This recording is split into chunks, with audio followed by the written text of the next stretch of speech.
Alors, dans la palette page, vous allez demander de faire un nouveau gabarit. Donc, menu de la palette page, nouveau gabarit. Menu de la palette page, nouveau gabarit. Ce nouveau gabarit va porter le numéro B et il va être créé, il faut l'indiquer ici, d'après le gabarit A. Donc, ça va être l'enfant du gabarit A. OK. Donc,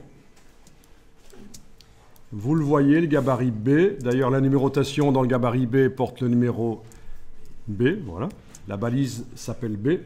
Logique.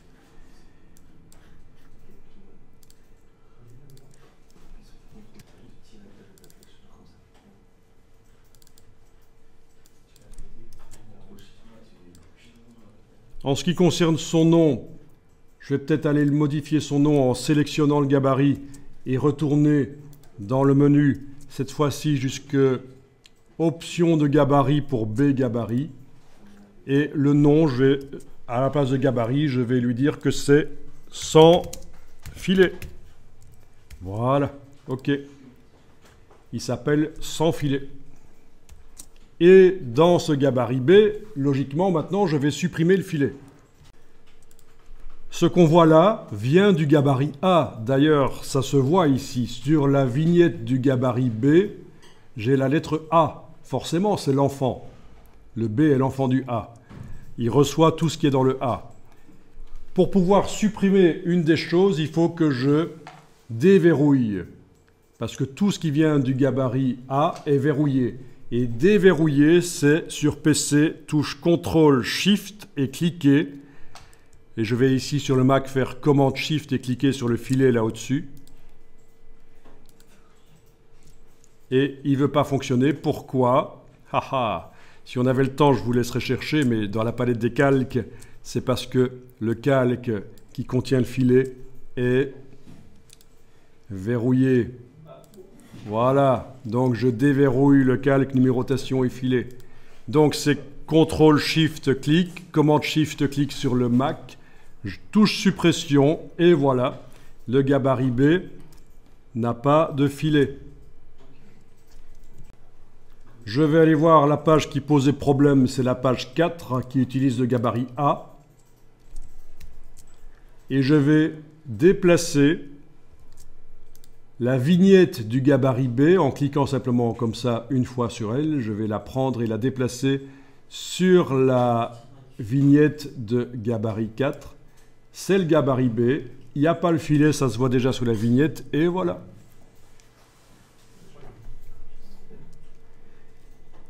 Et si je vais dans le gabarit A, modifier la position du numéro, je la mets en bas à droite par exemple, mais ça se modifie sur les pages qui utilisent le gabarit A, évidemment, mais aussi sur la page qui utilise le gabarit B, puisque dans le gabarit B, le numéro, je ne l'ai pas modifié, je ne l'ai pas déverrouillé. Vous voyez la logique? Alors, je recommence l'opération pour ceux qui auraient loupé. Et je vais le faire pour faire un gabarit qui, lui, n'a pas la numérotation. Nouveau gabarit. Ici, je peux déjà indiquer que c'est sans numérotation. Voilà. Il est créé d'après le gabarit A. C'est le parent. OK. Là-dedans, je déverrouille. CTRL-SHIFT-clic sur le PC, commande-SHIFT-clic sur le Mac, touche suppression. Et voilà, j'ai un gabarit où quand je l'applique, ce n'est que le filet. Et bien sûr, je peux aussi faire un gabarit qui n'a rien. Nouveau gabarit. Ça va être sans numérotation et sans filet. Et donc, il est créé d'après le gabarit A. OK. Et lui, je déverrouille le filet, je le supprime, je déverrouille la numérotation, je supprime. À quoi ça sert? Eh bien, je vais pouvoir avec ça, sur certaines pages, appliquer quelque chose qui serait dans le gabarit A, mais qui n'est ni un filet, ni la numérotation. Par exemple, si dans le gabarit A, sur la partie décoration, donc sous les choses, je vais mettre une décoration. Voilà. Ça va se retrouver sur tous les gabarits. Donc, par exemple, je vais aller mettre cette couleur-là, teintée, c'est juste une décoration. Comme ça.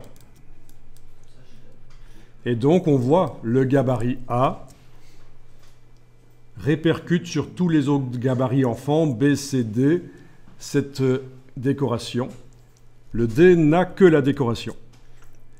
La décoration, je l'ai mise sous tous les éléments, sur un calque spécial décoration. Et donc, il n'y a pas de problème. Quelles que soient les choses qui sont sur les pages, c'est derrière. Voilà, vous voyez un peu la logique. Vous avez vraiment les outils qu'il faut pour faire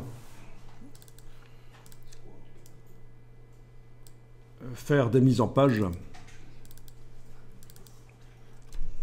Donc, petit détail que je vous montre, vous n'êtes pas obligé de le faire. Je suis dans le gabarit A. Je vais créer, dans la palette des calques, un calque spécial que je vais appeler fond gris. Dans ce calque fond gris, qui est en dessous de tout, je vais tracer un rectangle, même en débordant au-delà des pages, un rectangle qui va avoir une couleur, il était là en bas, noir très faible, par exemple 5, mais pour la démonstration je vais mettre plutôt 10, mais voilà. Quoique, voilà, 8, ok. En principe, on fait quand même un peu moins. Et qu'est-ce que ça fait, ça? Ça, c'est super intéressant. Quand vous regardez une page qui a des images, vos images vont apparaître davantage dynamiques. Qu'est-ce qui se passe, en fait? Ça salit le papier. Ces 8% d'encre noire que j'ai mise dans le fond gris salissent le papier, sauf à l'endroit des images.